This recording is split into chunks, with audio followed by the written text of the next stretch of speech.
Yeah, we live. We live, baby. Let's get it. Yeah, we live.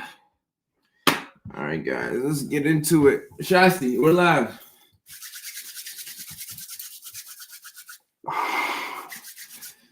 Mean baby Shasti.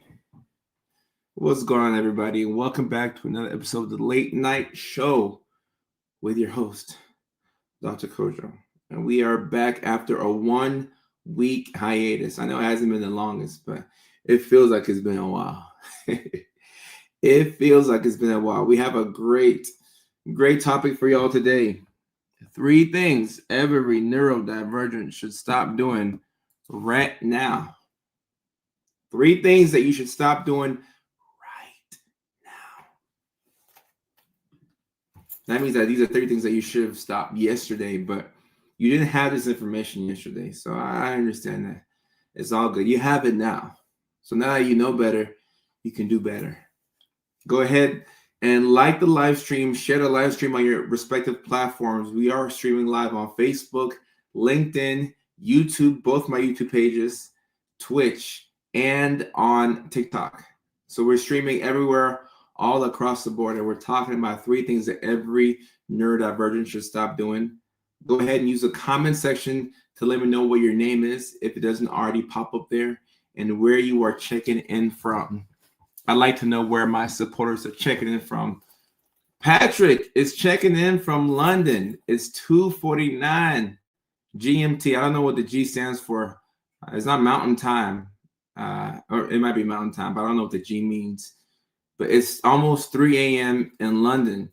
Patrick is watching during the manic hours. Patrick, I appreciate you. Thank you for your support. We're going to take off this ring notification. Is this too much? Leilani, what's going on? She's checking in from New York City. San Francisco in the house. Greenwich, Mountain Time? Is that what it means? I'm going to come see you in the H. Travis! Travis, I'm excited.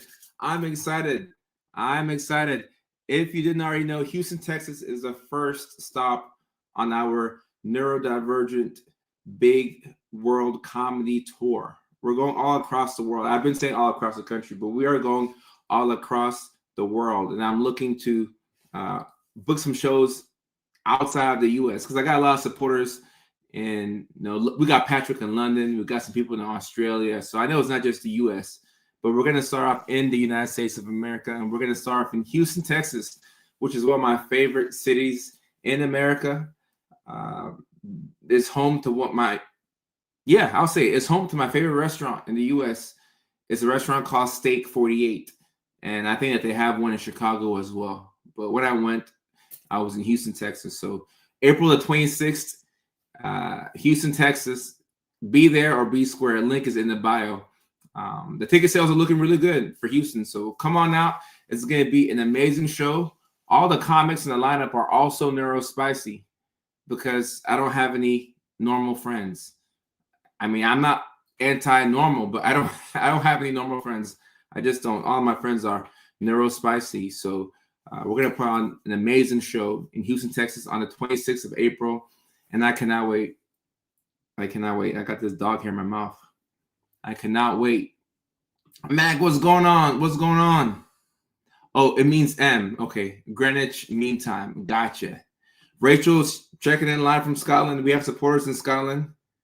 Okay. Aaron on TikTok got a notification 10 minutes early. Awesome.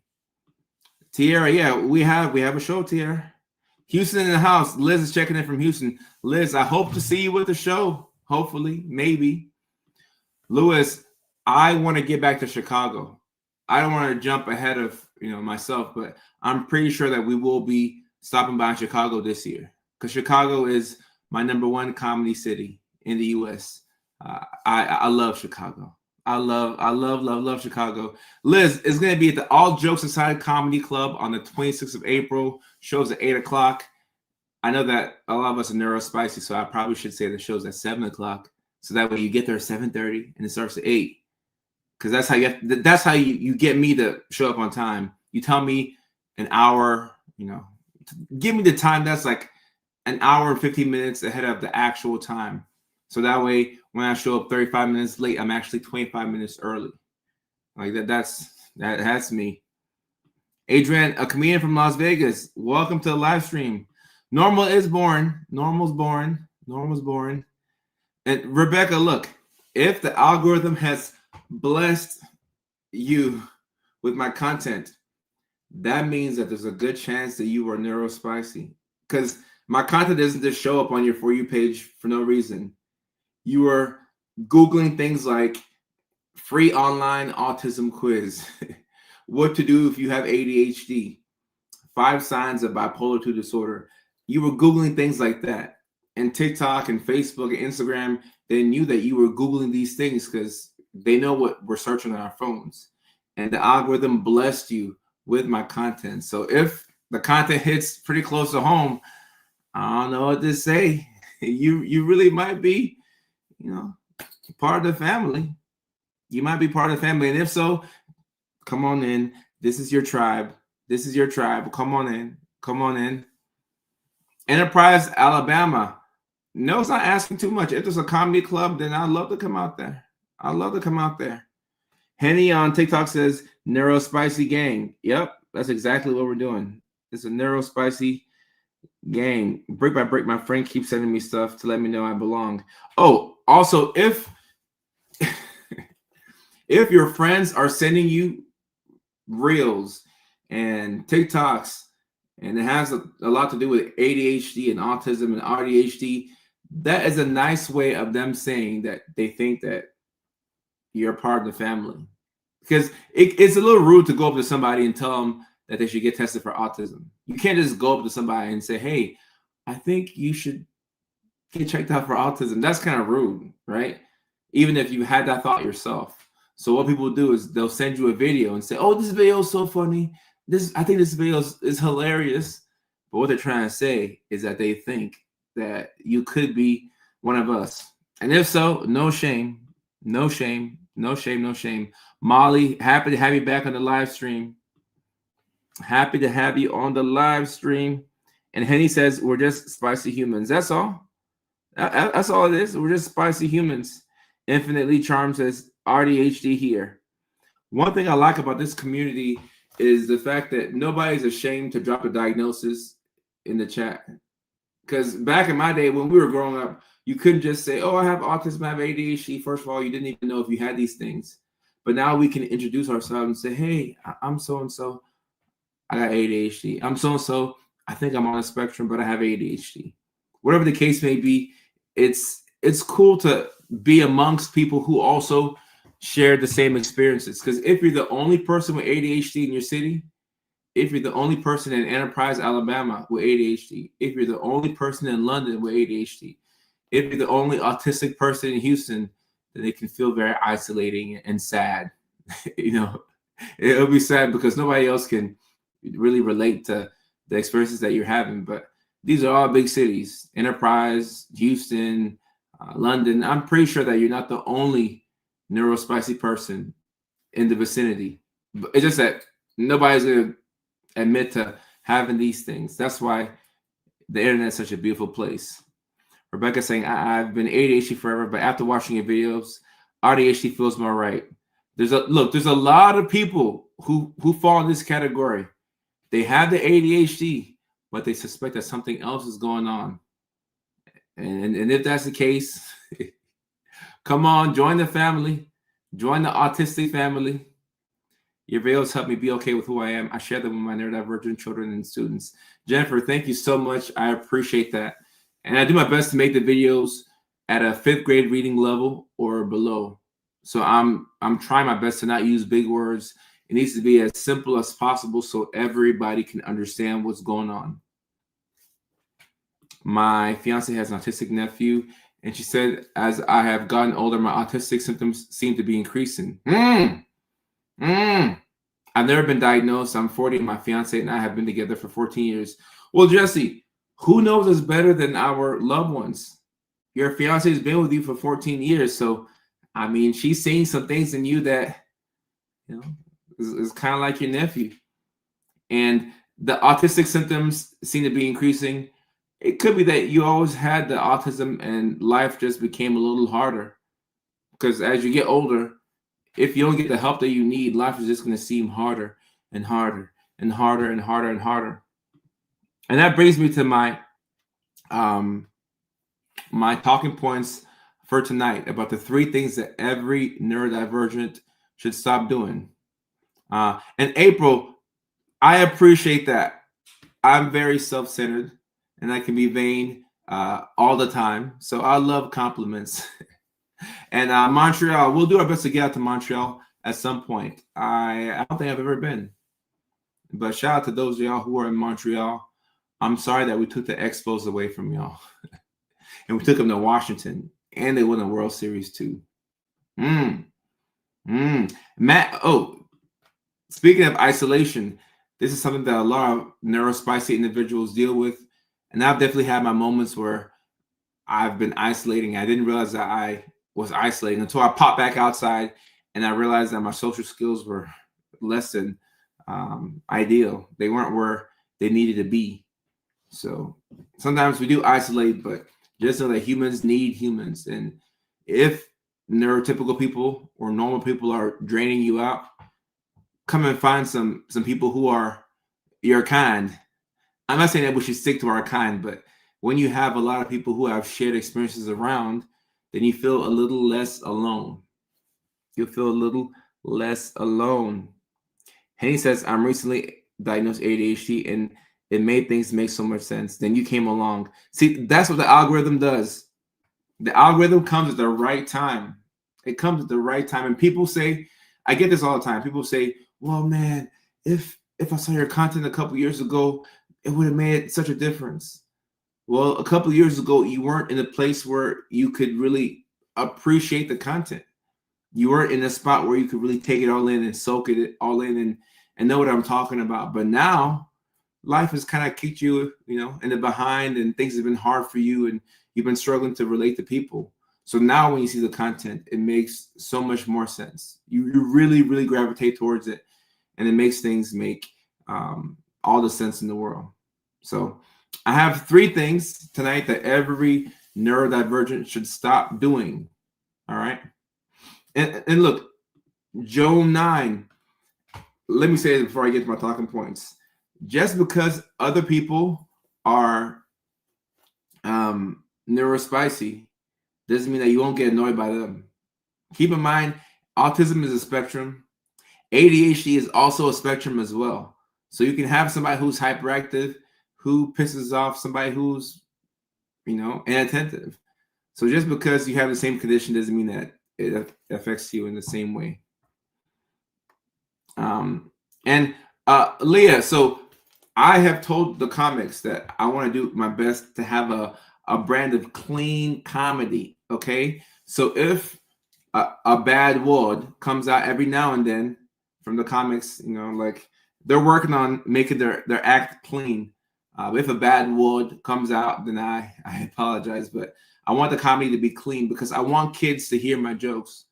I want middle schoolers, I want elementary school kids to hear my jokes. I want my nephews and nieces to hear my jokes. So in order to do clean comedy, it is important to watch what you say on a day-to-day basis because how you speak is how you also do comedy. So if I'm having road rage, which I don't normally have, but if I'm a little bit upset and I have a couple of choice words for people, if I don't filter myself, then those words will come out. So it's something that we're all working on because the cussing, we want to keep that at a minimum. Hopefully not even have it in the shows at all because we want the kids to come. If you want the kids to come, I want the kids to come. All right. I got 3 talking points for y'all tonight. 3 talking points for y'all tonight. 3 things that every neurodivergent should stop doing. And in the title it says, come see me live in Houston because Houston, Texas on the 26th of April is where we are kicking off our tour at the All Jokes Aside Comedy Club. So this will put that out there. All right, 3 things that every neurodivergent should stop doing. Number 1, stop playing small. Stop playing small. So why would a neurodivergent individual play small? Okay. Think about your childhood and all the things that have happened to you and all the things that you've done to yourself. Think about all the negative self-talk that goes on in your head on a day-to-day basis. It's a lot of negative self-talk, especially for those of us who have ADHD, where we have a desire to get a lot of things done and we don't get a fourth of the things that we want to get done in a day. And what happens is if you plan, and this can also happen in ADHD and autism, but if you plan for things to get done and nothing gets done, over time, your body and your mind, will tell you that you're unreliable. So if you keep thinking that you're not reliable, guess what? You're going to say bad things to yourself. You're going to talk to yourself in a way that you wouldn't want a friend to talk to you. But when you talk to yourself in a negative way, it prevents you from playing it big, chasing your dreams, pursuing the things that keep you alive. It's important to understand that because our childhood has wired us to be a certain way. So we can say, oh, I grew up like this, and this is how life has been for me. So this is why I struggle to believe in myself. Or you could say, I've been through a lot of experiences where I've let myself down. There's been moments where I haven't spoken up for myself. I've been my own worst critic, and I've talked to myself in ways that I wouldn't want a friend to talk to me. But still, regardless of that, I'm going to do my best to talk to myself in a positive way. I'm going to be my own best friend. And sometimes you have to look at it from a perspective of an outsider. So if you were person X that's talking to you, how would you talk? Would you say this? Would you say the things that you tell yourself on a daily basis, or would you talk in a more encouraging way? When you talk to yourself, think about the 8-year-old version of yourself. All right. If the 8-year-old version of yourself is right next to you, right? Let's say y'all are two separate entities, just for the purposes of this video. The 8-year-old version of yourself, right? Third grader you is here, and you today is right here. If you made a mistake, all right, let's say you forgot to do something that you told yourself you're going to do today, and now you're behind for the week. How would you talk to the 8-year-old version of yourself? You wouldn't scream at that person. You wouldn't, because who screams at an 8-year-old? Now, I know an overstimulated parent can do that, but even when you scream at a child, you do feel a little bit bad. Now, I know the moms who are overstimulated, who scream at their kids, they feel bad. You're like, dang it, it wasn't that serious. I shouldn't have screamed. Like, I was upset, but I didn't have to scream at that child. So nobody wants to scream at a child, but you will scream at yourself and tell yourself that you're not capable of doing things. And guess what? Failure is a prerequisite to achieving all the things that we want in life. You got to fail in order to succeed. But for those of us who have a complicated relationship with failure and we want to be perfect, perfectionism, that's something that plagues us in the neurodivergent community, wanting to be too perfect all the time.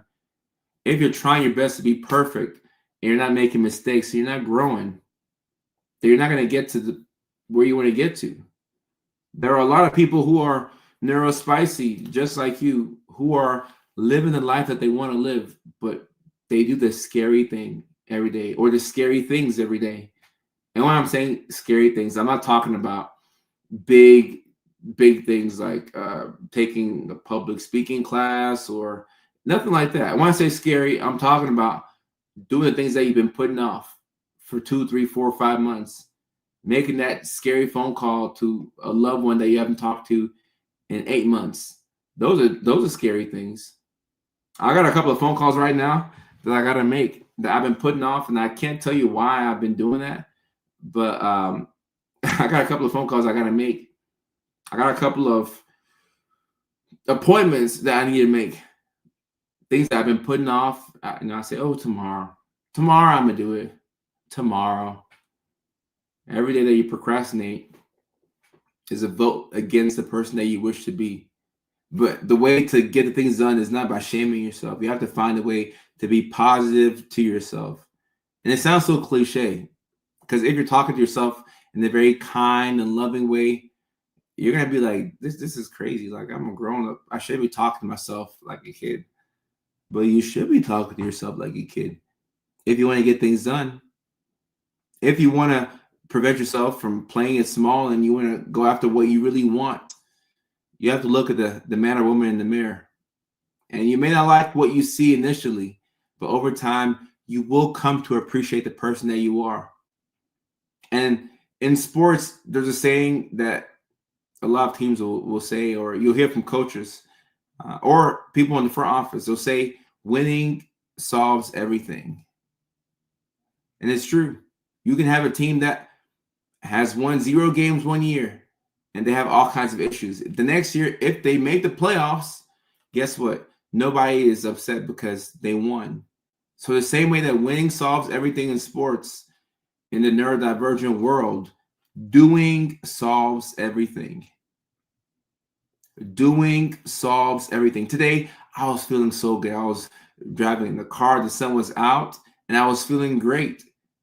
And the reason why I felt great is because I got 7 hours of sleep last night. I woke up, caught my flight on time. I got to the airport an hour and a half early. I never get anywhere early. I've never even seen what early looks like, but I got to the airport early. The work that I would normally avoid until noon, I did it. It was all done by 8 o'clock, 9 o'clock. So at noon, I'm driving in the car and I'm realizing that I'm having a good day. And I was trying to figure out, why is my mood so good today? Because I did this scary thing early in the morning and now I can relax. Now I can actually do what I want to do. I've had a good day today because I did this scary thing early in the morning. And when you do, like I said, doing solves everything. When you do, your confidence rises. And when your confidence rises, you now give yourself the permission to play it big. So the things that you're avoiding right now, I'm sure we could write down 3 things that we're avoiding right now: conversations, appointments, people. But the things that you're avoiding right now, the closer you get to doing these things, your confidence is going to shoot through the roof. Doing solves everything. Christy on TikTok, I appreciate you. I appreciate you. And Living Autistic on TikTok says, if my 8-year-old self had known what I know now, I would have been far harsher on myself. Well, that's one way to look at it. That's one way to look at it. Some people, do feel that way. But just know that kindness to yourself will really help you get things done. And it's weird because, especially for people who have ADHD here, shame has been one of your biggest motivators. Shame and spite. If you want somebody who has ADHD to get something done, tell them that they can't do something. It will motivate the heck out of them. Shame and spite are our biggest motivators sometimes. And that works in the beginning, but at some point, like, you'll be tapped out. You have to be your own biggest fan at some point. At some point. And I know, because I still use shame as a motivator now. But I have to tell myself, all right, Kojo, this will only go so far. We have to actually like ourselves. This is a big one for the neurodivergence. Taxes. I can relate to this one personally.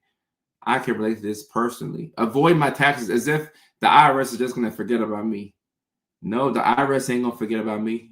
The state of California ain't going to forget about me. They're going to want their money. So we have until mid-April this year, guys.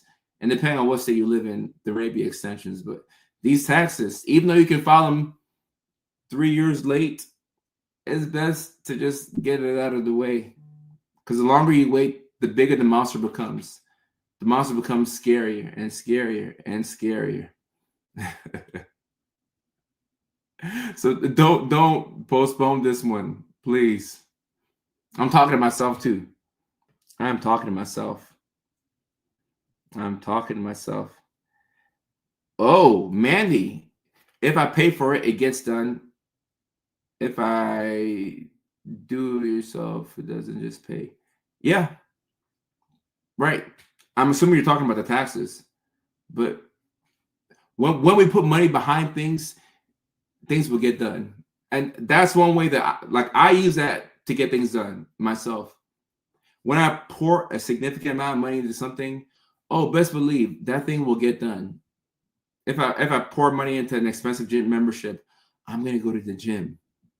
If I pour money into anything, I will do it because I don't want to waste the money. But if I spend like $2 on it, I'm like, oh, whatever. I don't care. So sometimes we can spend money on something to help us get things done.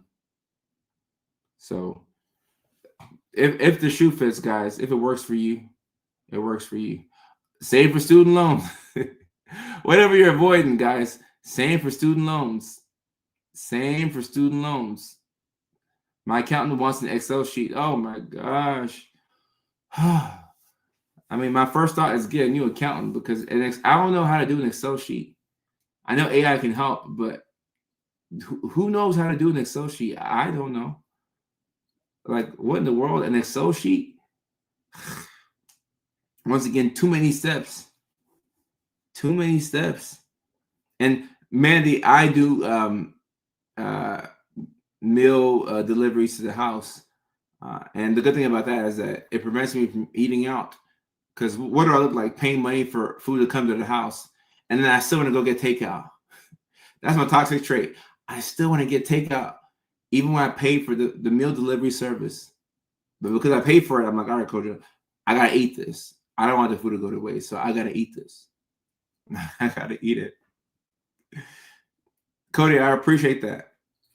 I appreciate that. And once again, that algorithm, it put my content on your timeline at the right time. And guys, AI helps a lot. I would love to get an AI expert on this live stream one of these days to come and talk about how AI can simplify your life. I use AI to help me identify what the priority task is every single day.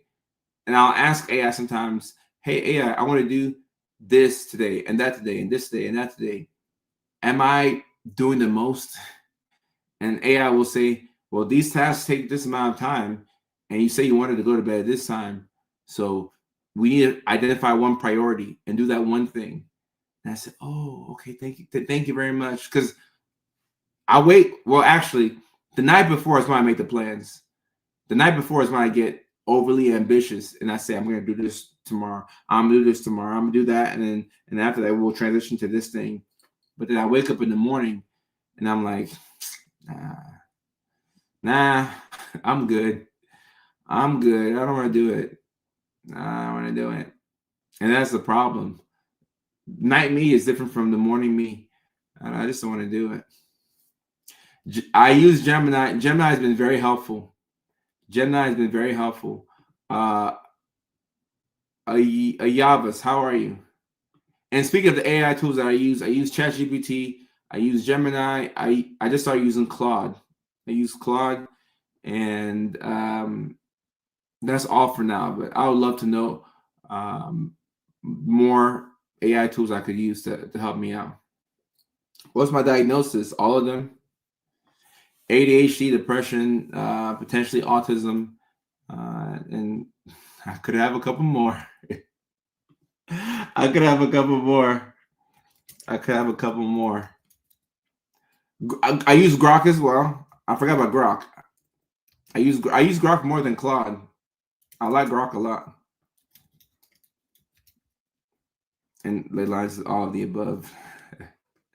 The second, OpenClaw. I need to check out OpenClaw. Okay.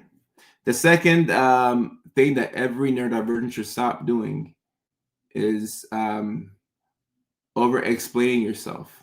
And before I get to that, Edgar, I appreciate that. My church nephew, he's doing a little bit better now. He's still on life support, so prayers and well wishes will be appreciated. Thank you for asking that question, Edgar. I appreciate that. I caught that, so thank you so much. The second thing every neurodivergent should stop doing is over-explaining yourself. All right. It's funny how when people are talking to us, we want people to be concise and straight to the point. Give me what you're going to give me and don't give me any extra words. Straight like that. But then when we're talking to people, we have a tendency to over-explain ourselves. And this can happen for a couple of different reasons. It could be because of people pleasing. It could be because we feel as if people don't understand us and we have to give extra information so that way we are sure that they understand us. But sometimes doing that confuses them even more. But learning how to say things and wait for people to ask questions before you explain again is a skill that all of us can work on. It may not happen overnight, but we can work on this. There's no need to over explain ourselves, especially when it comes to things like boundaries. Because if you over explain yourself constantly when it comes to boundaries, people aren't listening to what you're saying, or people are breaking those boundaries and you're deciding to stick around. Because if you tell people they don't want something or that something bothers you and they continue to do it, oh no, we got a problem. We got a problem. Like, this is not going to work out. We got a problem. We got a problem. I over explain so much. And it is a communication issue. Oh, I know I'm over explaining when I start tearing up. I think that this is something that I see a lot with people who are on the spectrum. And this is everybody. Actually, yeah. From those who are high functioning, level 1 to level 3. Because autism means that the way you communicate is different from other people. So because of that, you have to get some type of external help. So when you talk in a certain way and other people communicate in a different way, and you're not sure if people are getting you, the likelihood that you will try to over-explain is pretty high. But the over-explanations can confuse people even more. It's funny how that works. The over-explanation was done to help people understand you more. But the more words that you gave them, the more confused they became. The struggle between over-explaining and under-explaining and feeling cold. Well, sometimes the under-explanation gets the job done. It depends. Sometimes the under-explanation will get the job done. And it doesn't apply to every single scenario, but fewer words can help people understand you. But then that takes a skill. You have to learn the skill of brevity, how to be more concise. This is a skill, and I don't think every neurotypical person is good at this. It takes some work. It takes work to learn how to get your point across in as few words as possible. And sometimes we'll over-explain and then we'll give somebody a story on top of that. Or sometimes we'll do this thing, I do this a lot, where I'll ask somebody a question, but instead of giving them a chance to answer the question, I give them more context clues because I want to be sure that you understand my question. So I ask you a question, but instead of pausing, I'm asking you more questions. I'm giving you more information. The whole time, the other person could have been answering the question that I asked them. These are small communication things, small for lack of a better word, but it really trips you up. You can become very frustrated just by talking to somebody and not being on the same page as them. It's tough. It's tough. Trish, yes, it could confuse people. And sometimes we have no awareness of the fact that people don't know what we're talking about. And this is one thing that I've seen with stand-up comedy. When I'm working out material and I'm at an open mic, or maybe I'm trying out something at a show that I've never tried before, I'll say something and then I'll look at people's faces and I can tell that they don't know what I'm talking about. And it can be embarrassing, but that's my exposure therapy. That's how I become better with rejection. I'll say something and then people are just looking at me like, and you can tell when people are trying to be nice, but they don't know what you're talking about. They'll go like this. They'll be shaking their head like this, but their facial expression says, I don't know where you're going with this, buddy. And it forces me to backtrack and then figure out, okay, all right, this is where I lost them.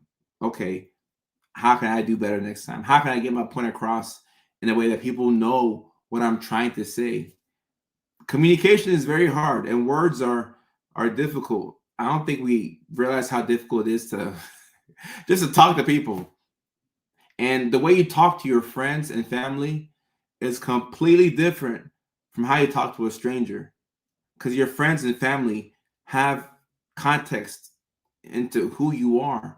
So certain things don't have to be said. You can just look, you can give your brother, your sister, your spouse, your boyfriend, your girlfriend, you can give them a look and they know exactly what you're thinking. A stranger doesn't know who you are. So that doesn't work. You have to figure out how to convey your message without using that look. Maybe you can use a look, but you have to let them know, because they're confused. They don't know what you're talking about. They have no idea. They have no idea what you're talking about. And see, this is why I like this community right here, because y'all understand how difficult it is just to talk sometimes. Sentences are troublesome and words are hard. Most people, if you tell them this, will be like, what do you mean? Like, we can all speak English here. Like, just talk. Like, just say what you gotta say. And then you have to explain to them that it's a communication issue. What I'm saying and how people are taking it, like, there's a drop off somewhere. Communication is my new special interest. And Edgar, you know what's funny? I could turn that into a comedic bit, but one thing I've seen is that sometimes certain things will translate from a live stream or a conversation into stand-up comedy, and other times it won't. And one thing that makes it easier is when a lot of people in the crowd are neurodivergent. I'm not saying that everybody has to be neurospicy, but if we have a shared experience, right? If I'm talking to people who are autistic and I'm doing this, then you're gonna feel what I'm saying, like in your soul. You know what I'm talking about. You're like, yeah, I had that experience today. I was trying to talk to these people and they didn't know what I was talking about. So when people feel you, they really feel you. And when people don't, they don't know what you're saying. It's funny. Oversharing, talking about so many things before my point comes across. Yep. And like Chris is saying, sometimes it's easier to talk to strangers than it is for family. And how many of our parents actually know who we are? Think about that. Like my parents, they know Kojo, but they don't really know like who I am. And I'm grown now. And I feel like a lot of us have that same experience where our parents know us, but they don't really know us. Like they know like my favorite color and my favorite football team is the Titans. Like they know that, but do they actually know me? They don't really know me. You know, some people can relate to that. Let me see. Over explain, and then I realize it. Me too, Junior Bean. Rebecca, I like this. Parents know their perspective of us. Yeah. And yeah, a lot of people know the masked version. And sometimes you mask around your parents. Sometimes you mask around your parents because there's a lot of judgment there.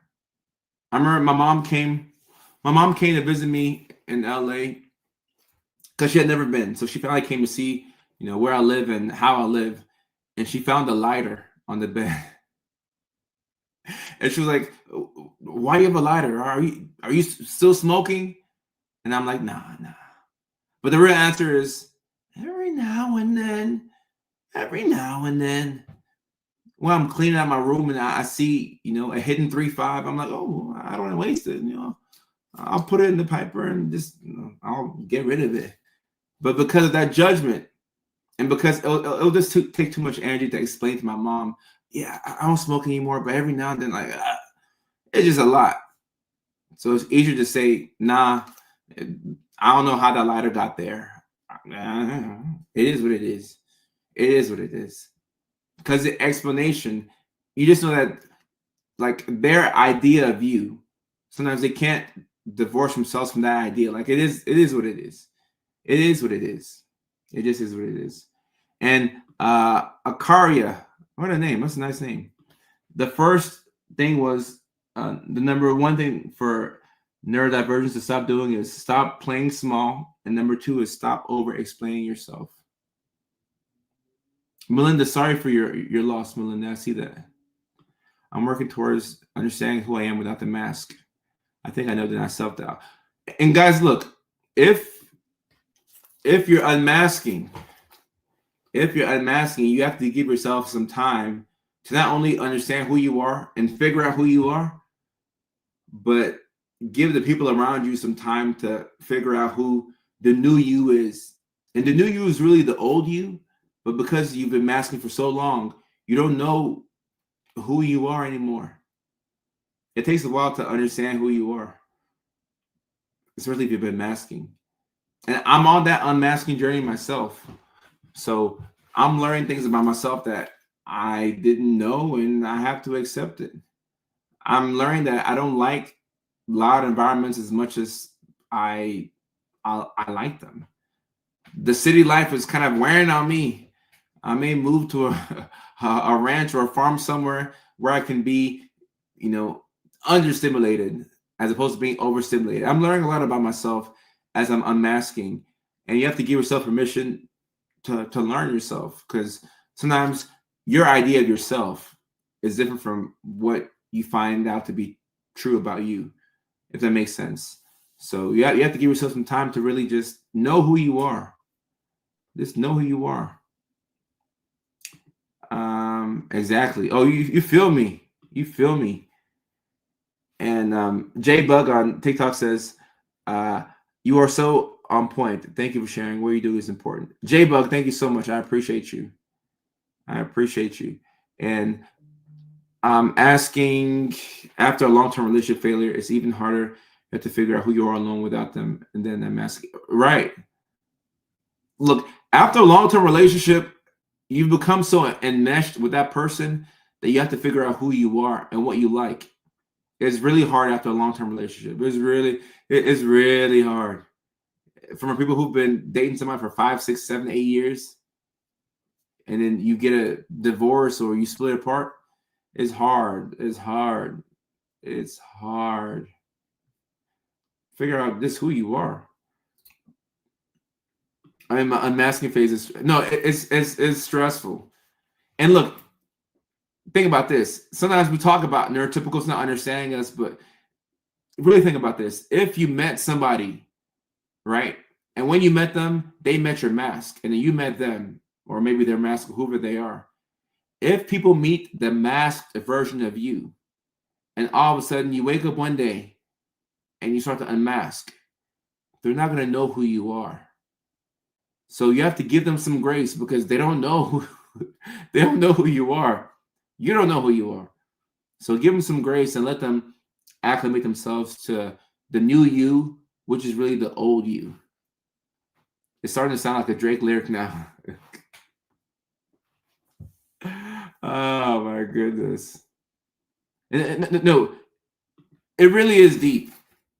Don't let anybody tell you that this is not deep. This is really as deep as you think it is. This stuff is really deep. This is really deep. It is really deep. You'll learn some things about yourself that you weren't ready to learn. You'll figure out what you really regard as a priority. Like, I have learned so much about myself in my unmasking journey. I learned that I cared more about people's opinions than I thought I did. I was always like, oh, I don't really care. And as I unmasked, I realized that I was doing things to impress people, and I didn't know that I was doing certain things. But as you unmask and really learn who you are, you gotta be nice to yourself, because some things that you learn is not like, you didn't want to learn it, but damn it, we're here. We learned it. It is what it is. It is what it is. Why should we mask for this messed up world? Well, you mask so you can get a job. You mask so you can have people, you want people to date you, and like you see folks out there dating and kissing on other folks. You want to kiss on some people too. You want to go out to some of these events. You want to have fun. You want to soak up the sun. You want to live life. So we mask. There's a real reason why we mask. We have to understand that once you're ready to be yourself again, give yourself time. Because what do you mean you've been masking for 42 years, and one February afternoon you decided to become yourself again? That's too much pressure on yourself. That's too much pressure on yourself. They look so shocked when, right? And sometimes you'll be shocked too. You'll be shocked too. Thank you for teaching me, Angela. I appreciate that. I appreciate that. You honestly helped me understand who I am. Cynthia, I appreciate that. And Leah, I'm not sure if masking is like putting on makeup, because to my knowledge, now I'm not a woman, and I guess guys can put on makeup, but you get my point here. Women normally take off their makeup at night, right? So you put on the makeup or the concealer or the mascara. I got 3 sisters, so I know a thing or two about this. I got 3 sisters, and I've dated way too many women, so I know a thing or two about mascara and concealer and eyeliner and foundation. But you're supposed to take that off at the end of the night. But when it comes to masking, you keep the mask on when you go to sleep. Because if you're dating somebody and you're sleeping with that person, they don't know who the real you is. You keep that mask on, but you take off the foundation and all that stuff. I'm impressed by how much I know about this. I know a thing or two. And Carrie says, dating, what's that? Yeah, a lot of us have chosen not to date. And I get it. I get it. It's difficult. It's difficult dating. We need to have some live streams where we talk about dating. Show TikTok fans some love. All right. I'm going to keep a better eye on the TikTokers. It's like putting a costume on. The makeup comes off when we're safe, just like the mask. This is funny right here. This is funny right here. Oh, man. And it is time for a water break. No dating. So are y'all just not dating? Done dating. Okay. All right. Okay. I'm seeing a pattern here. Let me go get some water, and I got to tinkle as well. Dang. Are all y'all done dating? Mickey Ficky. Hold that thought while I go pee. We overshare over here. So I'm going to go pee. Quick number 1 and get some water. And Tomatoes on TikTok is saying, no dating, too overstimulating. And MS on TikTok says, I'm dating, but it's not going to last. I promise. What do you mean? Oh, Mickey Ficky. All right. Hold that thought. Your boy got to go pee and get some water. Hold down for me, Zoe. Take over the live stream. Hold it down for your boy.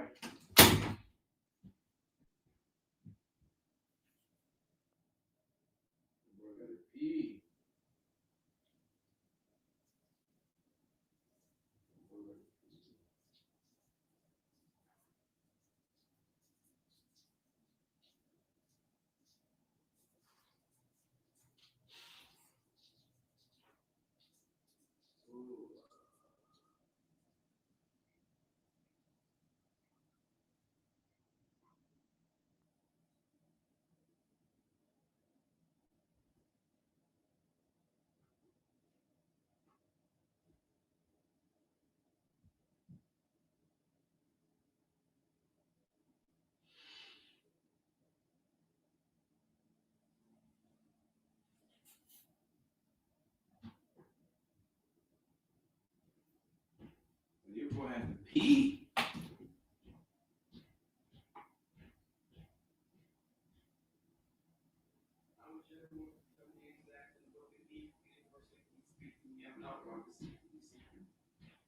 Closed doors. All right, I'm back. I went ahead and peed, and I did not flush the toilet, since some of y'all don't like Even I don't like the way that sound when you flush a toilet. I don't really like the sound myself. So you wash your hands. I did a little quick rinse. I did a quick rinse. not no full washing of your hands, because you're supposed to wash it for 20 seconds and sing happy birthday. And I didn't do that. Facts. Big cheers. Time for the water break.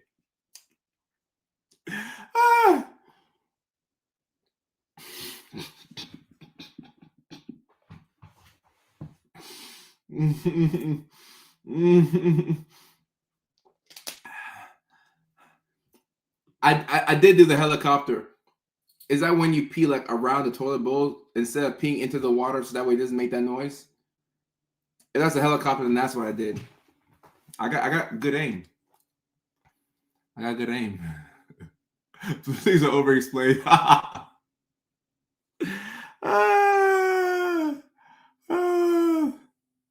Oh wait. Max says single yet, not because I'm choosing to me. Okay, so are a lot of people just done with dating?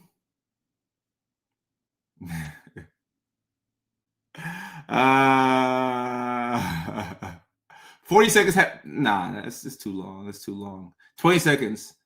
I did me a little 3-second, and I only wash my right hand. Because I only use my right hand.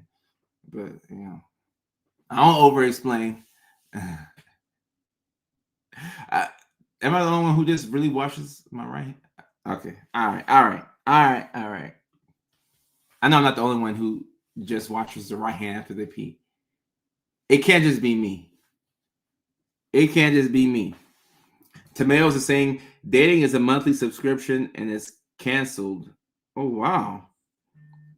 Liv says I had to end it. Even canceled the trip to Turks. Oh, my goodness. Oh, wow. Best way to avoid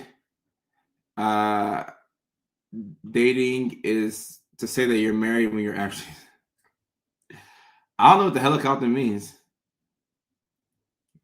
Gotcha. All right. Gotcha. I was going to tell you everything. Like, I was going to tell you like how, all right.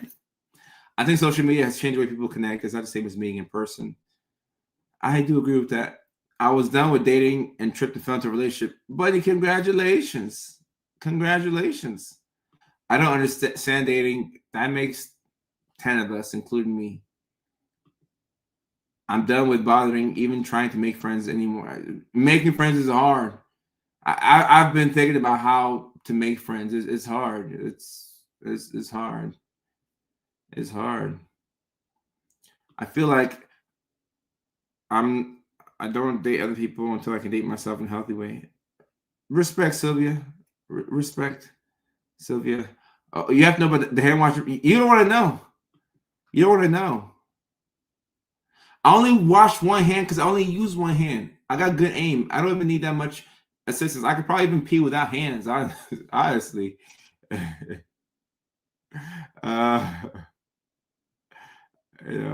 in love with love. Oh, wow.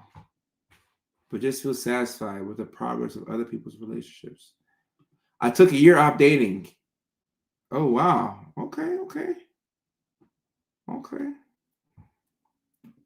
Shout out to people that hate the way the toilet sounds when it flushes. That's me over here. I don't understand flirting, dress impressed. Understand when someone's flirting with me. Well, Leah, good thing you found your partner. Good thing, because these streets out here is. What do you use to wash water? I didn't use soap. I just use water. I ain't gonna lie. Just a little bit of water. I was done. Was gonna be a crazy chicken lady. Then I randomly found my first ever healthy relationship.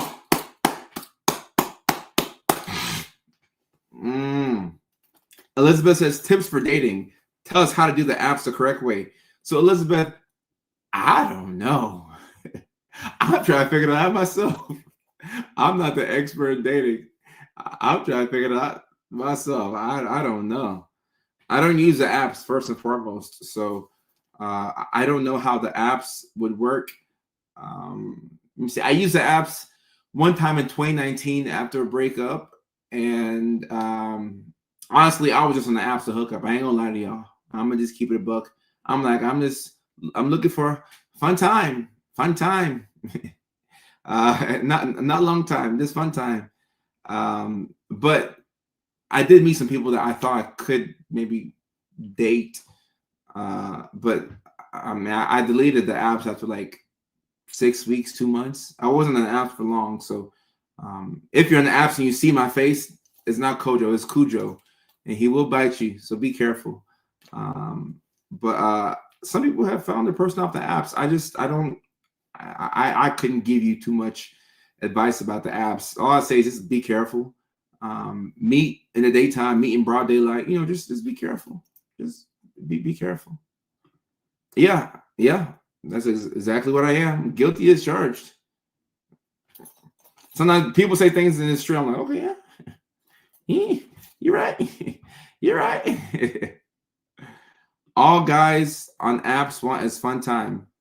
Well, guess what? All guys want off the apps is also fun time. Like that's how that's how we were wired. But if you find somebody who wants fun time and something deeper, I think that's the key right there. And deeper. Yeah. I gotta use soap. I gotta use soap. Being a virgin helps you be fun. I agree. Jim Carrey, Martin Lawrence, like, I wish I had a dating coach. I think that's a waste of money, honestly. Don't use apps. Crazy people on apps. Well, I'm crazy. I'm not on the apps. I'm married, but prefer my independence. Thankfully, my partner enjoys his alone time as well. That's also very important to find somebody who enjoys alone time as well. I hate those sneezes where it's coming and it doesn't come. It's like I'm holding y'all hostage until I actually sneeze. I'm like,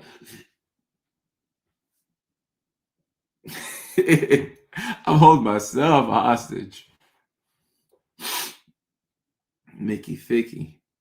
Tell a friend when you go meet somebody. I think you should, just for personal safety. Just for personal safety. I can't have fun without an intellectual and emotional connection. Okay.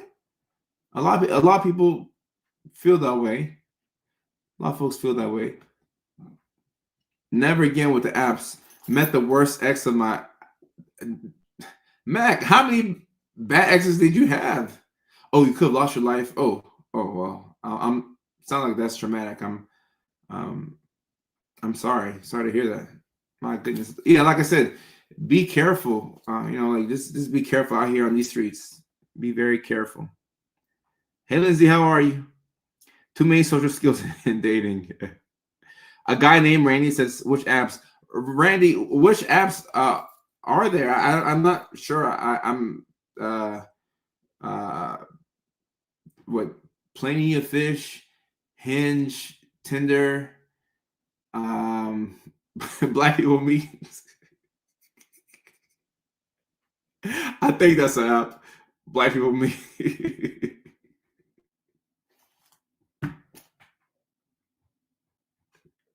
I don't know. I don't know if I find that funny. Lizzie, I'm good. I'm good. Just a lot of traveling. So I'll be able to stay put in one place for a little bit, and that's cool. Lots of people meet on Facebook date section. Oh, okay. Shout out to Facebook dating. I'm not sure how that works, but I'm a big fan of Facebook. So, no, I'm in tune with what the different apps are. I just don't know I wouldn't know what to do.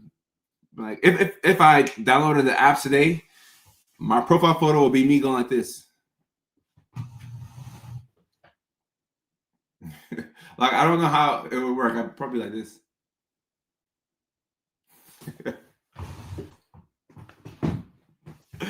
Oh, Black People Meet is a dating app. Okay. All right, I got it. Stay up and play.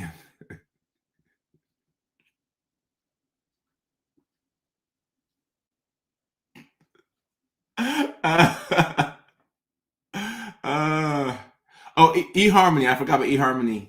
eHarmony. Um, Christian. There's one for Christians. What's the name? Christian Mingle, or there's one for Christians. Facebook dating in my area is all people.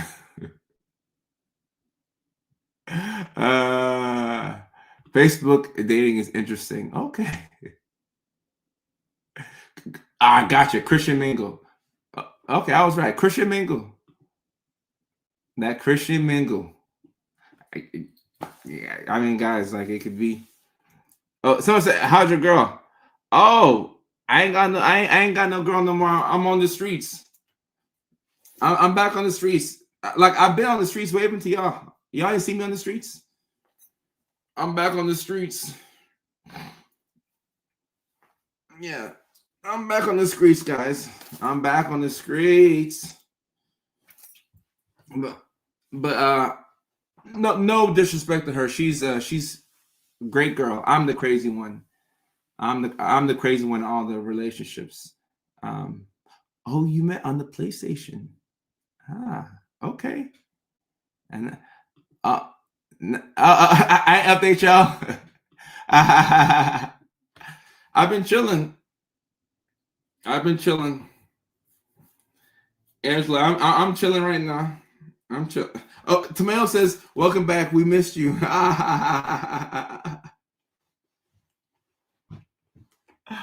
Oh my gosh. Oh no, God, look, the content that I post, I don't just post this content as if like I read about it on a blog somewhere. Like I live this life. It's very difficult to be with somebody. And this is not an indictment on my ex, but my goodness, it's hard to be with somebody. It's hard to have somebody in your space. It's hard to live with somebody. It's hard to deal with somebody's mood swings. I'm already crazy and I have to deal with it's a lot. And I'm a workaholic. I love my work. Like this is why I love doing this. After I get done with this, I'm gonna make some videos for my Patreon. I'm gonna make some YouTube videos. I'm gonna look for some videos to stitch. I love my work. I'm crazy. I'm obsessed. I'm crazy. I love my work. I can't wait to wake up in the morning and make more videos. Like that's what I love doing. Like I can't wait to write more jokes. I can't wait to go to the open mic. I can't wait to get to Houston on the 26th of April. I can't wait to go to Nashville the next month. I can't wait to add Chicago and Seattle and New York. Like this is what I love doing. And I forgot, but now I realize how crazy that's not normal. Like the average person in their early 30s is looking to like marry and like I'll marry at some point and put 6 kids inside of her belly. But for right now, like I don't know. I can't give you all my time. Like I'm a little maniacal. There's a couple of screws loose. You need to date an LA live streamer. Oh no, I think I'm done with women in Los Angeles. I think I'm done with women in Los Angeles. I think I'm done with LA girls. No disrespect, but I'm done with women in California or LA. Nah. I'm done. I'm done with women in LA. Nah. Situation like previous ex. Who was the first? Yeah. I mean, all the relationships end the same way. Like, I wake up one day and I'm like, I can't do this no more. I can't do this no more. Like all my relationships end the same way. Like I wake up and I realize I'm stressed and I ask for a breakup. And that's what I did. And she wouldn't let me break up with her. So I had to write like a whole Declaration of Independence. I had to like write some commandments. Like I had to fight for my independence. I had to call up Nelson Mandela and figure out how he, I had to fight for my independence, guys. I had to fight for it.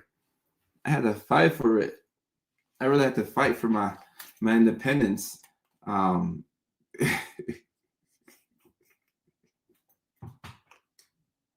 Oh man, but one wonderful girl, one wonderful. Like I have nothing but respect for her. Great, great. I'm a better person because I met her. So I don't have a negative dating experience. It's just me. Like people wonder what work it takes to have almost 6 million followers and 100 million monthly views on social media. It takes everything. It takes everything. Like I don't know if people think that it looks easy, but it takes a lot of work. A lot goes into this, and it's probably more than I should be doing, but I enjoy doing this. Like I can't be stripped away from this. I would be very unhappy if I couldn't do this anymore. And then I wouldn't be a pleasant person to be around. Like I love this. I really love this. I love this. Yeah, Nicole, I'm done with women in Los Angeles. I am. Try Seattle or a different city. Okay, maybe so. Maybe so. LA girls all look the same. I can't recognize. But they look good though. But see, that's my problem. I'm like, oh, she look good. That's my problem. Travis, that's my problem. I know my problem is.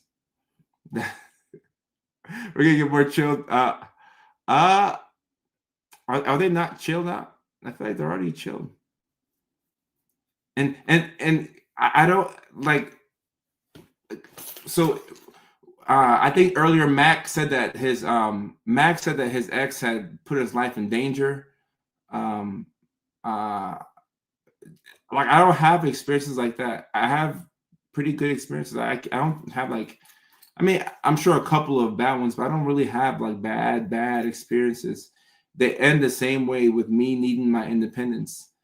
Like, me searching for my freedom, like needing my freedom. The after party on TikTok.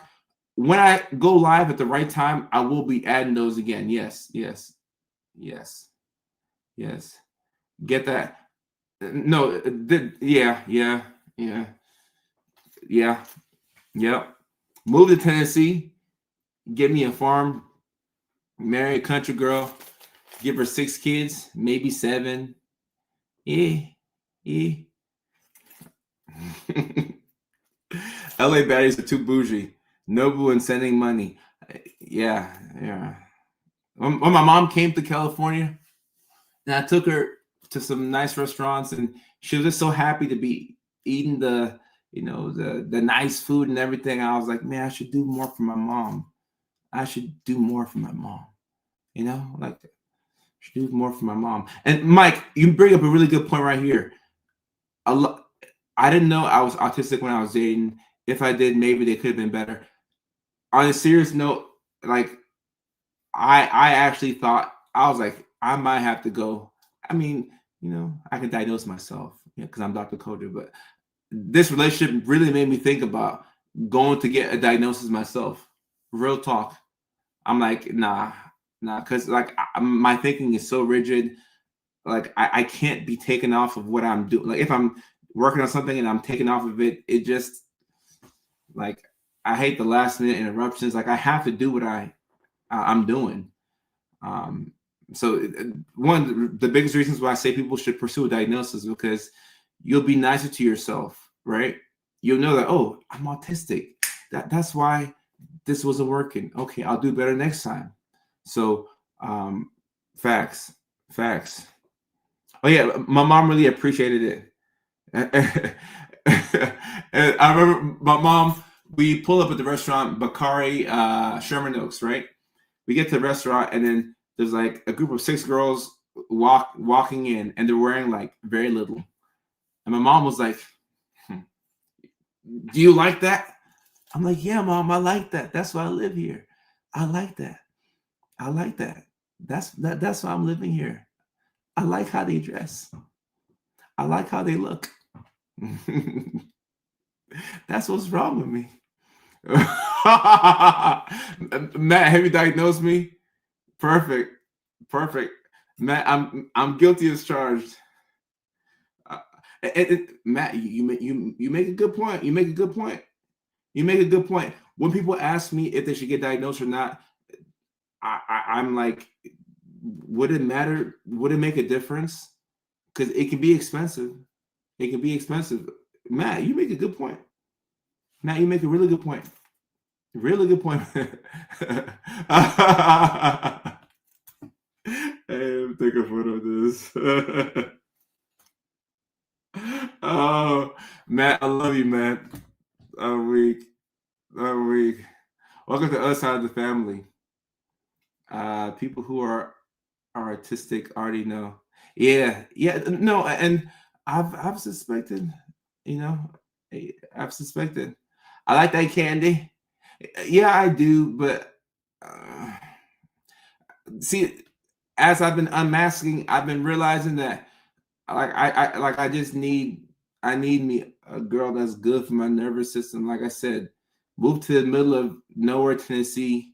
We're gonna have 6, 7 kids. And one thing that I told myself was that I don't want kids with more than one woman. I don't know if that means anything to y'all, but it's just something that, like, my dad had kids by 2 different women, and that's not like a lot. I mean, I've seen people with more, but I want to have kids with just one woman. I don't like drama. Like, I want simple life. So if I put one baby in you, I'm putting 6 more. She's gonna have to run away. She's like, no. Oh, Leilani, we'll go for 1 hour and 30. And oh yeah, we went on a whole tangent. Let me we went on a whole different tangent. No, thank you for bringing me back on track, guys, because I really like number 3. I like number 3. No, 7 kids is a lot. Like, I'm asking for a lot. I know. It's a lot. And how do you experience autism as a guy? Curious, I'm in a relationship with one. Well, Saint, I'll tell you, a lot of mood swings, and I'm writing out all the 3 points for people who maybe missed 1 and 2.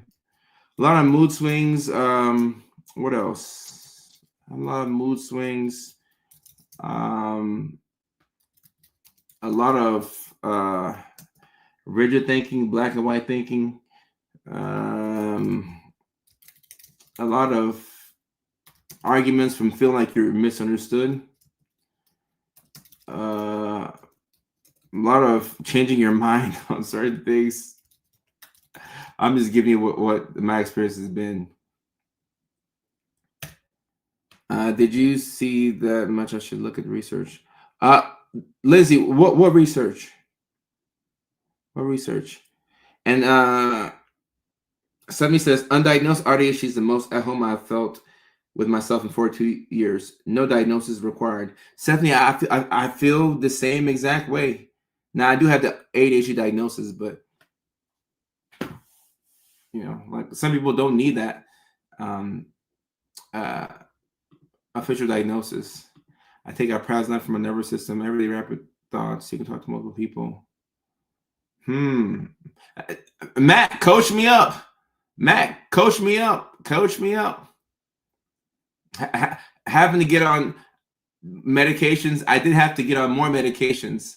And I'm not going to say that that's because of my ex. No, I won't put that on her. But I did have to get on more medications. So I'm like, no, the pill box is getting bigger. This is how my grandma ended up with 25 pills. No. Here are the 3 things once again. Number 1, stop playing small. Number 2, stop over-explaining yourself. And number 3, stop going out of your way to avoid rejection. And when I say stop going out of your way to avoid rejection, I'm talking about the things that we do to self-sabotage because we don't want to feel rejection. So a lot of us have a complicated relationship with rejection, and we'll do anything to avoid it. You rejection and you just don't mix. It's like oil and water. And the funny thing is that rejection is a part of success. You have to be rejected sometimes. You have to go through some failure in order to get to where you want to get to. But because of how bad it feels to be rejected, it takes you back to when you were a kid and you have to deal with those uncomfortable emotions.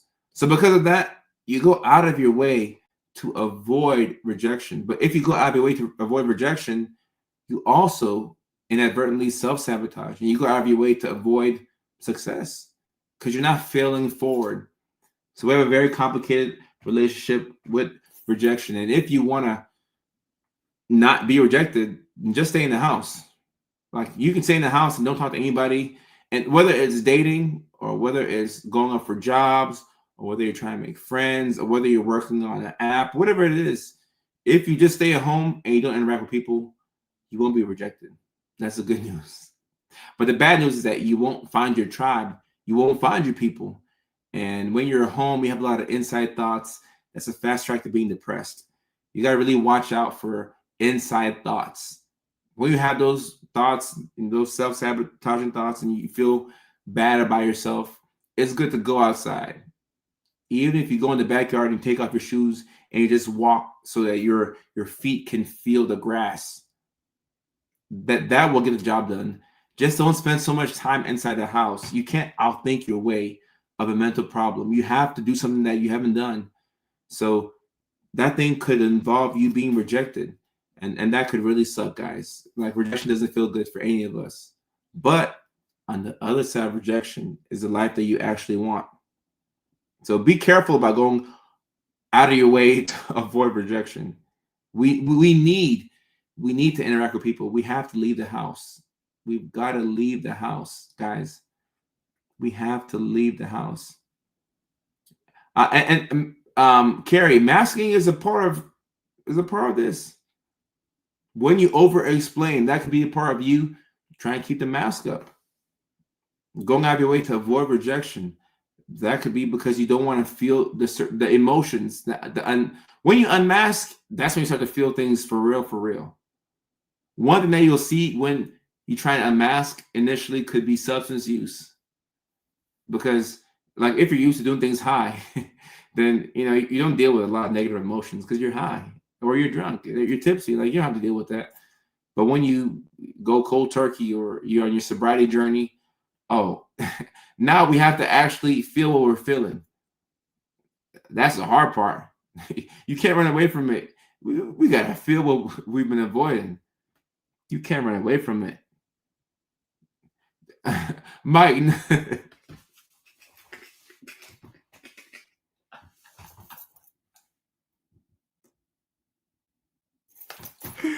No. I mean, yeah, you went outside to go get the DoorDash, but I'm talking about, like, getting in the car and driving somewhere. Like, this, just something, all right? Putting yourself out there.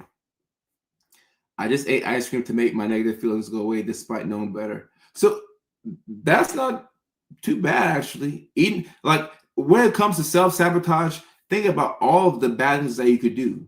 So eating ice cream or eating a whole pizza by yourself, playing video games for 4 hours versus gambling away your life savings. Okay, hooking up with a random stranger unprotected. Like, there's levels to this. So sometimes, if you can, like, when you're working on your sobriety, they tell you to replace one addiction with something else. If you don't replace it with something else, you go back to the other thing. So I call it, harm reduction. A little ice cream never. Yeah. You took the words out of my mouth. A little ice cream never hurt nobody. Like, there's way worse things that we could be doing. There's way worse things. We could be doing hard drugs. Like, it could be way worse.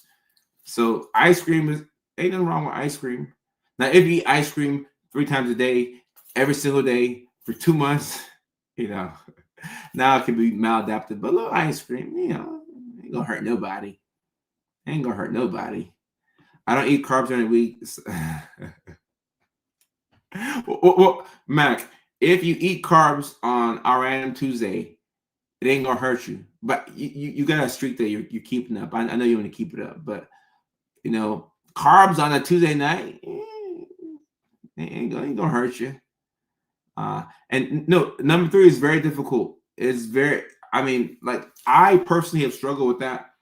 a lot because I don't like rejection. It's funny that I don't like rejection because I've experienced so much of it and I've seen how beneficial rejection has been for me. Rejection has been really good for me. Not in the moment, but it's helped me out a lot. But for some reason, I do my best to avoid that feeling. I just don't want to feel that feeling of rejection or feeling like I'm less than. I hate that feeling. I hate it so bad. I hate it so bad, but it's, on the other side of that is something that's really good. So I have to remind myself that the rejection leads to good things. But sometimes I just I don't want to feel it. I don't. And I have self-sabotaged multiple times because I've done this in relationships where I've broken up with somebody because I didn't want them to break up with me, or I'll talk myself out of an opportunity that was meant for me because I didn't want to feel some uncomfortable emotion. Even when I got my Netflix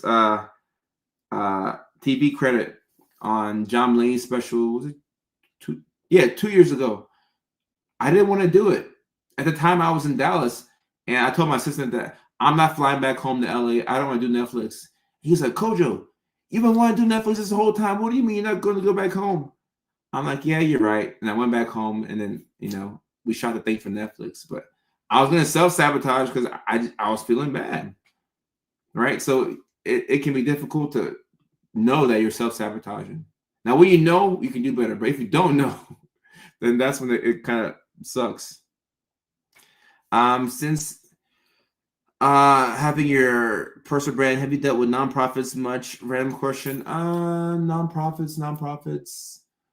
A little bit.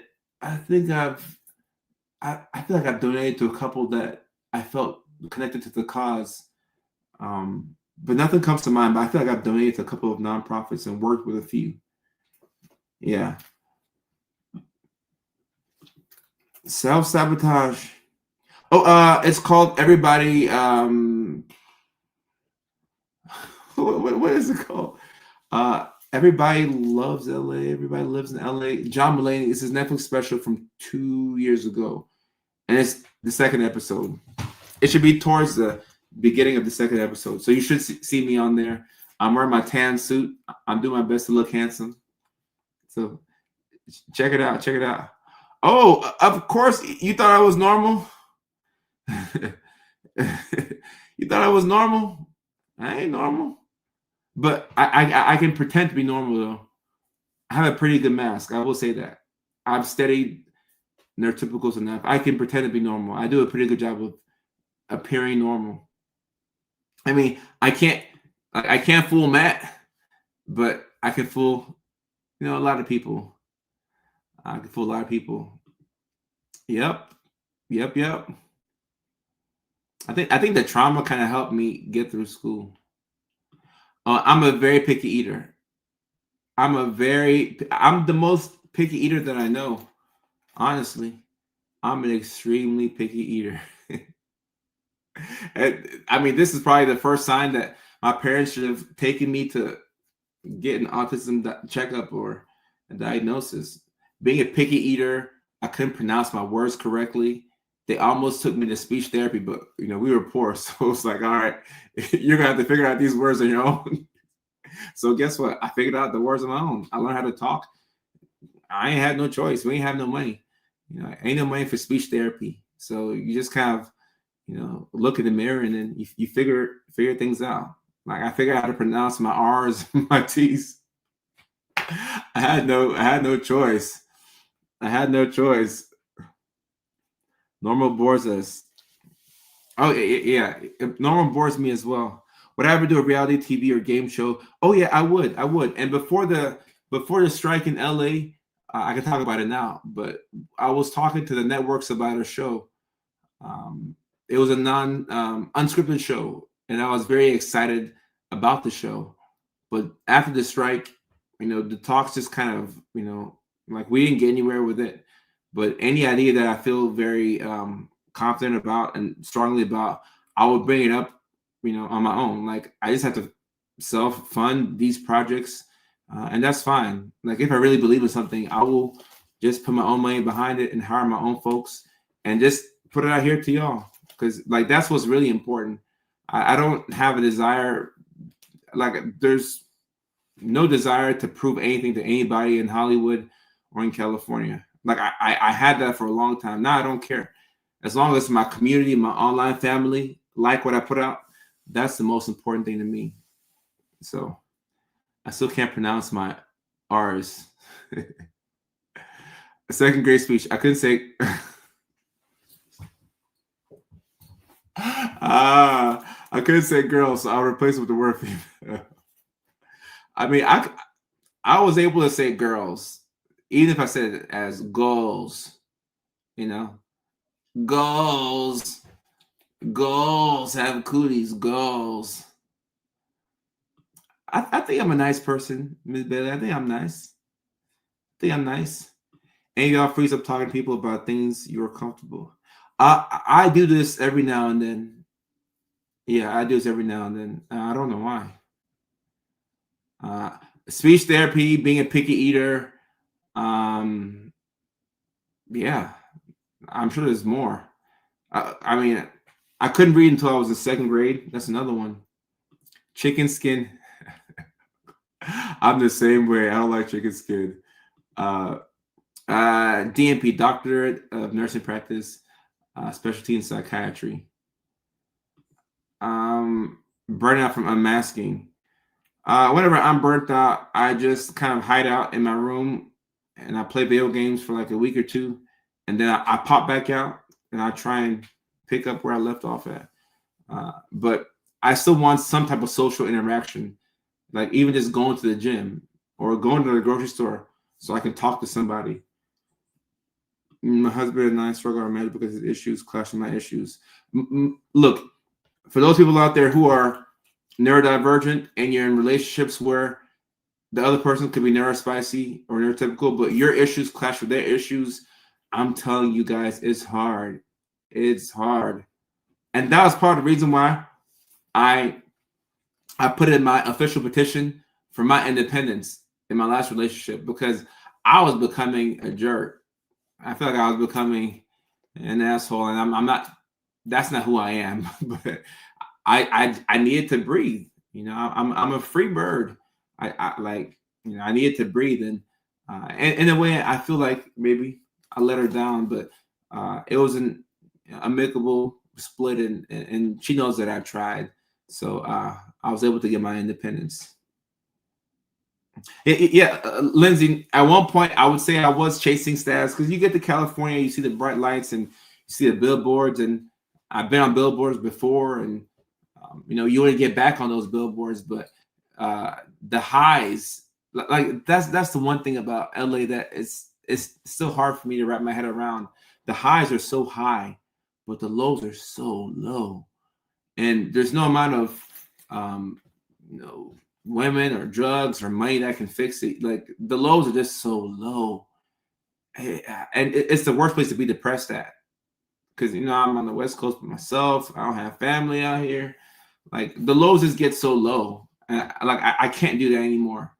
As I'm getting older, I can't do that whole roller coaster. No, like if you like me, cool. If you don't like me, that's fine. But I will not tap dance for anybody. I won't pretend to be something to get a TV show or a Netflix. No, like I'm going direct to consumer.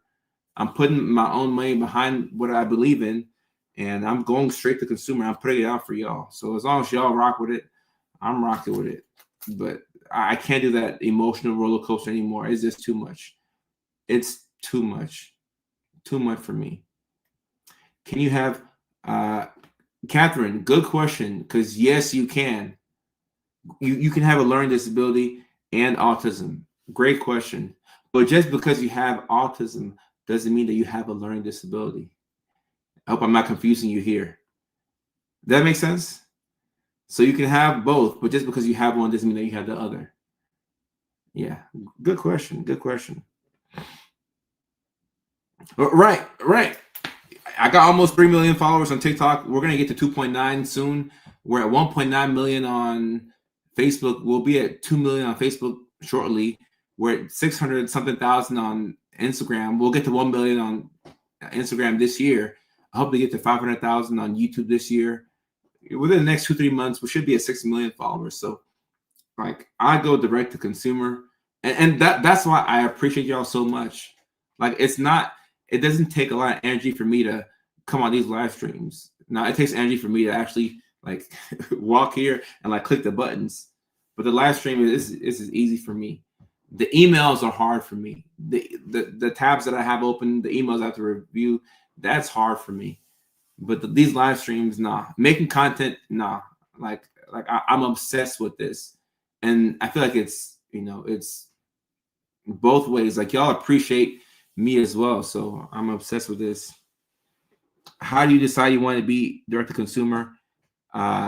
Because I was waiting in LA, like I was waiting for an opportunity to pop up, not realizing that I'm Dr. Kojo, damn it. Like I'm the best in the world at what I do. Like, what do you mean I'm waiting for somebody to give me a show? I hire people to make content all the time.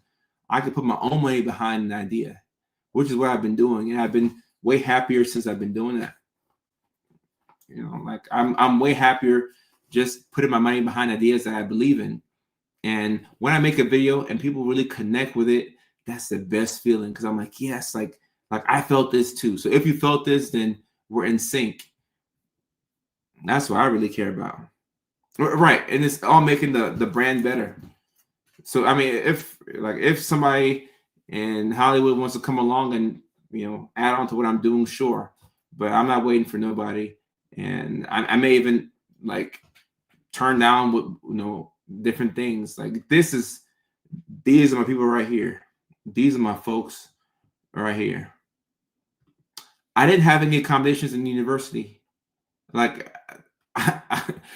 do you want the real answer? I was able to finish because I had to. Because if I didn't graduate school, like poverty was waiting for me. And I grew up poor, and I just couldn't do it. I couldn't do it. Like I had no option. Like my accommodations were poverty. Like not wanting to ask my dad for $5 or $10. Back in the day, I could stretch $10 a whole week. Believe it or not, it sounds crazy, but I could stretch $10 a whole week, or at least from Monday to Thursday. Like I could make it stretch. Nowadays, you can't really do that. You can't really do that, but back in 2011, you could. Twitch is good. I also live stream to Twitch as well. Yeah, we're streaming to Twitch as well. Yep. So these should be on my Twitch too. Promise Cross, I appreciate you. Oh, Trish, no, I'm not playing it small at all. I'm not playing it small at all. When I believe in something, I go all out. Like we're gonna go to Houston. We're gonna have our crew there. It's gonna be a great show in Houston. We're gonna bring people to record not only the performers but also the audience as well. Like it's gonna be a special night on the 26th of April. It's gonna be a special night. And then the next month in Nashville, that's going to be a great night too. That's my hometown, and I'm getting to perform in front of family members, and online family. Oh man, it's going to be dope. Lilani, I appreciate that. Give me 7 more minutes, and and then we'll be good. And also, yeah, this is the Q&A section. Q&A section. April the 26th in Houston, Suave. The link should be in the bio. I think that should be the first link. And then the next month we're going to be in Nashville, Tennessee. I appreciate that. I like the heads up. That way, like I won't forget. Indianapolis. I haven't been to Indy in a long time. I would hope that we can come out there to Indianapolis. I would love to come out there. Many people didn't know what was wrong with them. Many people were addicted to drugs because of it. Many more people died over this. Many autistic people are homeless. People with good backgrounds should be feeling grateful because they're blessed. Matt, I could not agree more. If you are autistic and you come from a privileged background, you are blessed.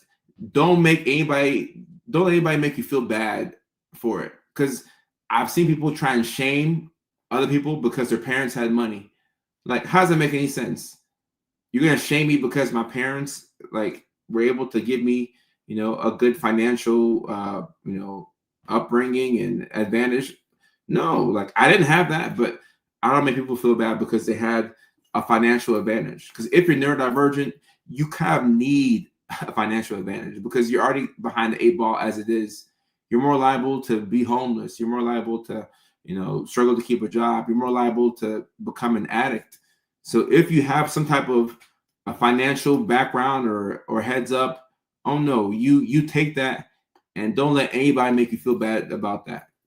You take that. You take that. Your videos are why I know I have ADHD. I relate to that so much. Rebecca, me too. Me too. Me too.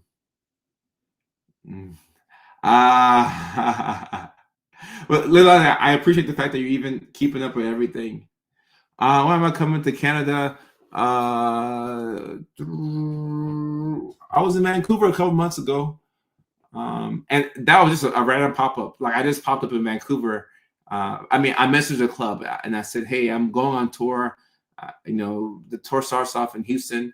And this is last year. Like last year I got burnt out. So I had to postpone all the dates. And last year, the tour, we would have started off in Houston, which is why I wanted to start off in Houston this year. Cause I just felt like, I disappointed y'all. I ran out of gas. I felt like I let the people down. So I'm like, guys, I can't do it now. I'm out of energy. But when my social battery is recharged and when I feel good, we will start off in Houston, I promise. So that's why we're starting off in Houston this year. Trish, I appreciate you. Kentucky, I'd love to come to Kentucky. What clubs y'all have in Kentucky? For Wolf, mom says, I'm blessed. I even brought my son up. He's in college, and now we're learning together. That's what's up. That's what's up. Struggling with task transitions lately. I feel like it came out of nowhere. It's been bad lately. Look, when you know that it's hard to transition between tasks, I think it can be helpful to set up your environment so you can quickly go from one thing to the next. Because I struggle so bad with transitions. It's hard. Like that's why I'll be late for the live stream sometimes. Like I've even thought about putting this computer in a different room if like it's like in clear view for me, or maybe working here before the live stream so that way I can just quickly hop on the live. But I'm also looking for different tips and tricks to help me transition quicker because there's a delay between tasks for me, and this sucks. Ali Lani's on YouTube. Stephanie, I'm looking forward to seeing you in Houston. I'm looking forward. Marceline, I appreciate that. Thank you so much. So Brandon, I'm a big fan. And look, I just want to say this is not medical advice, guys. This is not medical advice because TikTok doesn't want me. Yeah. So what I like to do, I like to use L-methylfolate, which is the active form of folate that the body can use. And it's been helpful for me, helping me with mood swings and just being irritable. So L-methylfolate has probably been the most beneficial thing for me outside of my prescribed medications. Then also L-theanine has been helpful. I think that helps also to keep me calm. Protein first thing in the morning. So I wake up, I quickly go and mix up my milk with my Jocko Go protein first thing in the morning, because if not, I'll forget. So that's been helpful for me. So that's just what I do, because I don't want people to think that I'm giving you like medical advice, but that's what I do, and it's been very helpful. Also, magnesium to help me go to sleep, because I'm like a horse. You got to put me down with something. It's just hard for me to go to sleep. So I take magnesium, and that helps me go to sleep. So yeah, Juanita, do it. You can do it. Especially if you feel like it's been placed on your heart to do it. It's taking me an hour to even get out of bed. Me too. And what I do is I set my alarm for like 45 minutes before I want to actually wake up. So that way, when I, hit the snooze a couple of times, I wake up like 15 minutes late. But I mean, that's been my whole life. Like, it's just hard for me to get out of bed. So I look for different tips and tricks, and I turn things into a game. So, yes, Suave. Yeah. Suave, I can't wait to see you in Houston. Doors open at 7. Show starts at 8 o'clock. You'll be coming straight from work. We're going to have a great time. It's going to be a vibe. I can't wait to see you there. Houston's going to be an amazing, amazing time. And I'm bringing some neurodivergent friends from California. And I didn't do it on purpose. These are just my friends who I find to be funny, who are helping me out with the show. But all of my friends are neurospicy. I think all of us have ADHD for sure. And there's some undiagnosed autism amongst us. And we'll let y'all guess who has it. But yeah, there's definitely some undiagnosed autism amongst us. And Spencer, I appreciate you. I mean, if I come out here and I'm capping, if I'm coming here and I'm lying to y'all, then I mean, what's the whole point of that? Like, why lie? You can just be yourself. It's easier to just be yourself. So that's my approach. So Lilari's laughing. All right, guys. So that will wrap up today's live stream. We'll be back on. I gotta get to some emails. We'll be back on Thursday at 6 o'clock California time, which is 9 o'clock in New York City, which is 8 o'clock in Tennessee, which is 7 o'clock in Phoenix, which is 6 o'clock in Seattle, which is 5 o'clock in Alaska, which is 4 o'clock in Hawaii. And I think that 9 Eastern time is, I think that's 2 a.m. in London, because we have some people in the UK that I've been watching and supporting. So that'll be 2 a.m. in London. So this is a great live stream. A great live stream. Thank you so much for your attention, Mac. I appreciate that. Stephanie, I just like protein. Well, I do the cookies and cream Jocko Go protein because it tastes good, and I'm a kid. So yeah, Kendra, correct. 6 o'clock p.m. No, 6 PST. So 6 o'clock California time, 9 o'clock EST. I think it's 8 o'clock CST. 8 o'clock CST. And Texas, Houston, Texas, April 26th at 8 o'clock. Doors open at 7. So appreciate y'all. And I'll see y'all at the next live stream, y'all. Take care. Peace. And try and get some sleep. And I'll do my best to follow my own advice. All right. Love y'all.